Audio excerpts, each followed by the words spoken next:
तो आइए प्यारे बच्चों, आज देखेंगे कक्षा 10 में जो पाठ दिया गया है, दो बहुपद। बहुपद किसे कहते हैं? बहुपद से हर साल कोई ना कोई क्वेश्चन बोर्ड से ज़रूर पूछा जाता है।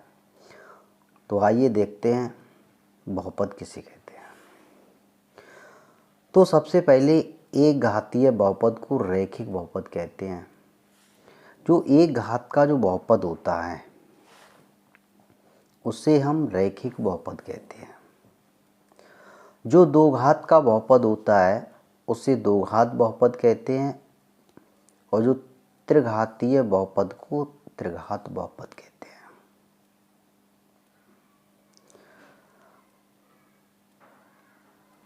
अब बहुपद किस प्रकार का होता है तो देखेंगे। तो सबसे पहले हम पढ़ेंगे कि एक घातीय बहुपद, दो घातीय बहुपद और त्रिघातीय बहुपद। तो एक घातीय बहुपद को रैखिक बहुपद कहा जाता है, दो घातीय बहुपद को दो घात बहुपद कहा जाता है, त्रिघातीय बहुपद को त्रिघात बहुपद कहा जाता है। एक दो घात बहुपद ax² + bx + c प्रकार का होता है। जैसे अभी हमने ऊपर पढ़ा कि दो घातीय बहुपद को दो घात बहुपद कहते हैं। अब मान लिया कि इस प्रकार का अगर कोई बहुपद है, जैसे ax² + bx + c, तो ये दो घात का है, क्योंकि इस पर सबसे बड़ी घात कितनी है? 2 है। और जिस बहुपद पर जो सबसे बड़ी घात होती है उसी से हम तुलना कर लेते हैं कि ये एक घात का बहुपद है या दो घात का है या तीन घात का है। जहाँ a ≠ 0, यहाँ कभी भी a का जो मान होगा वो 0 नहीं होगा। और a, b, c ये तीनों संख्याएं वास्तविक संख्याएं होती हैं। तो प्यारे बच्चों, समझ में आया होगा। एक घातीय बहुपद को रैखिक बहुपद कहते हैं, दो घात बहुपद को दो घातीय बहुपद को दो घात बहुपद कहते हैं, त्रिघातीय बहुपद को त्रिघात बहुपद कहते हैं। एक दो घात बहुपद ax² + bx + c प्रकार का होता है, जहाँ a ≠ 0, a 0 नहीं होगा। और a, b, c जो संख्याएं होती हैं, a, b और c, ये संख्याएं वास्तविक संख्याएं होती हैं। आगे देखेंगे, एक बहुपद px के शून्यक उन बिंदुओं के x निर्देशांक होते हैं जहां y = px का ग्राफ x अक्ष को काटता है। ये भी सवाल बहुत ही इसके आते हैं कि मतलब कोई बहुपद px है और उसके शून्यक अगर हमें ज्ञात करने हैं, तो जो ग्राफ x अक्ष को जितने बिंदु पर काटेगा उतने ही उसके शून्यक होते हैं। आगे देखेंगे, इसके उदाहरण भी बताएंगे कि मतलब शून्यक को ग्राफ से हम कैसे ज्ञात करते हैं। दूसरी बात है कि एक दो घात बहुपद के अधिक से अधिक दो शून्यक हो सकते हैं। मतलब कोई दो घात बहुपद दिया गया है और उस दो घात बहुपद के अधिक से अधिक दो शून्यक हो सकते हैं। ऐसे ही अगर तीन घात का कोई बहुपद है तो उसके तीन शून्यक हो सकते हैं, और अगर रैखिक बहुपद है तो उसके एक शून्यक होंगे। मतलब जितने घात का बहुपद होगा उतने ही उसके शून्यक होते हैं।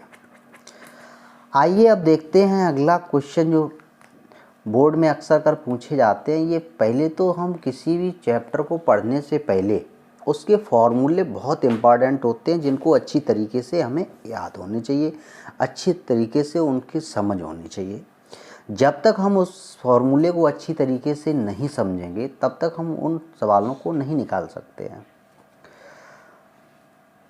तो आगे देखेंगे कि यदि दो घात बहुपद ax² + bx + c के शून्यक अल्फा बीटा हों तब। अब जैसे कोई बहुपद दिया गया है ax² + bx + c, एक दो घात बहुपद है, तो इस दो घात बहुपद के दो शून्यक होंगे। तो हमने मान लिया कि अल्फा और बीटा दो शून्यक हैं। तो शून्यकों का योगफल अल्फा प्लस बीटा बराबर माइनस एक्स का गुणांक बटे एक्स स्क्वायर का गुणांक, या हम लिख सकते हैं माइनस के बी अपॉन ए। जैसे ये कोई बहुपद दिया गया है कि ये दो घात बहुपद a x square plus b x plus c के शून्यक अल्फा और बीटा हैं, तब शून्यकों का जो योगफल होता है अल्फा प्लस बीटा, जैसे ये दो शून्यक हैं अल्फा और बीटा, तो इनका योग ज्ञात करेंगे तो दोनों को जोड़ देंगे, वो बराबर किसके होगा, माइनस जो एक्स का गुणांक, अब एक्स का गुणांक यहाँ कितना है बी, बटे एक्स स्क्वायर का गुणांक, तो एक्स स्क्वायर का गुणांक क्या है ए, तो यहाँ आ जाएगा ए, तो बराबर हो जाएगा माइनस के बी बटे ए। मतलब शून्यकों का जो योगफल होगा अल्फा प्लस बीटा बराबर वो माइनस बी अपॉन ए होगा।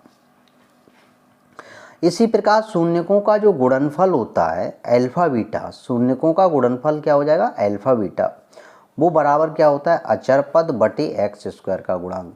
अब अचर पद क्या होता है, जिसके साथ एक्स ना हो, तो सी के साथ एक्स नहीं है, तो इसका मतलब ये पद कैसा है अचर पद है, तो अचर पद क्या हो गया सी, वो गुणनफल होगा अल्फा बीटा बराबर सी अपॉन ए, और योगफल होगा अल्फा प्लस बीटा बराबर माइनस बी अपॉन ए। तो अगर परीक्षा में कोई बहुपद दिया गया है, तो अगर वो पूछ रहा है कि शून्यकों का योगफल बताइए या शून्यकों का गुणनफल बताइए, तो हम मान निकाल लेंगे। आइए चलते हैं। अब जैसे एक दो घात बहुपद जिसके शून्यक अल्फा बीटा दिए हों, तब बहुपद ज्ञात कीजिए। दो शून्यक दिए गए जैसे अल्फा और बीटा, अब बहुपद हमें ज्ञात करना है, तो बहुपद पी एक्स बराबर x square minus alpha plus beta into x plus alpha beta. तो केवल हमें क्या रखना है, मान रखना है। जैसे दो शून्यक ये दो अल्फा और बीटा दिए गए हैं, तो अल्फा और बीटा के जैसे मान जो भी दिए गए हों, तो उनको केवल अगर हमें बहुपद ज्ञात करना है, तो पी एक्स बराबर x square minus alpha plus beta into x और प्लस अल्फा बीटा। अगर हमें तीन घात का कोई बहुपद दिया गया है, कितने घात का दिया गया, तीन घात का, और अगर तीन घात का बहुपद है तो उसके तीन शून्यक होंगे। जैसे एक त्रिघात बहुपद है a x cube plus b x square plus c x plus d, तो इसके शून्यक क्या हैं अल्फा बीटा और गामा है। तो तीन घात का बहुपद है तो उसके तीन शून्यक होंगे, और तीनों शून्यकों का जो योगफल होता है alpha plus beta plus gamma बराबर वो होता है माइनस बी अपॉन ए। इसी प्रकार दो दो शून्यकों के गुणनफल का योग alpha beta plus beta gamma plus gamma alpha बराबर होता है सी अपॉन ए। तीनों शून्यकों का जो गुणनफल होता है वो माइनस डी अपॉन ए होता है। तो ये हमारे महत्वपूर्ण सूत्र हैं जो बहुपद चैप्टर जब हम करते हैं तो सबसे पहले महत्वपूर्ण प्रश्न तब करेंगे जब हमें पहले फॉर्मूले याद हों। जब हमें फॉर्मूले याद होंगे तो हम क्वेश्चन को आसानी से सॉल्व कर सकते हैं। तो आइए चलते हैं, अब देखते हैं कुछ इसके सवाल लिए हैं जो बोर्ड में आते हैं, तो देखेंगे। जैसे ये एक सवाल दिया गया है कि किसी बहुपद पी एक्स के लिए y बराबर एफ एक्स का ग्राफ दिया है, ग्राफ एफ एक्स के शून्यकों की संख्या होगी। अब एक नंबर में सवाल पूछ लिया, जैसे उसने एक चित्र दे दिया, जैसे यही चित्र दिया गया है, और सवाल है कि किसी बहुपद एफ एक्स के लिए y बराबर एफ एक्स का ग्राफ दिया गया है, तो ग्राफ एफ एक्स में शून्यकों की संख्या कितनी होगी।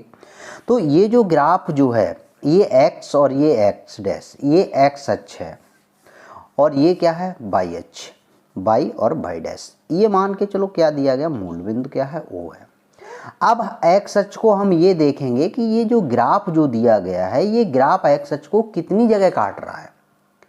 अब ये ग्राफ जो है देखो, एक तो एक यहाँ काट रहा है और x अक्ष को यहाँ काट रहा है और एक यहाँ काट रहा है, तो इसका मतलब ये है कि इसके तीन शून्यक होंगे।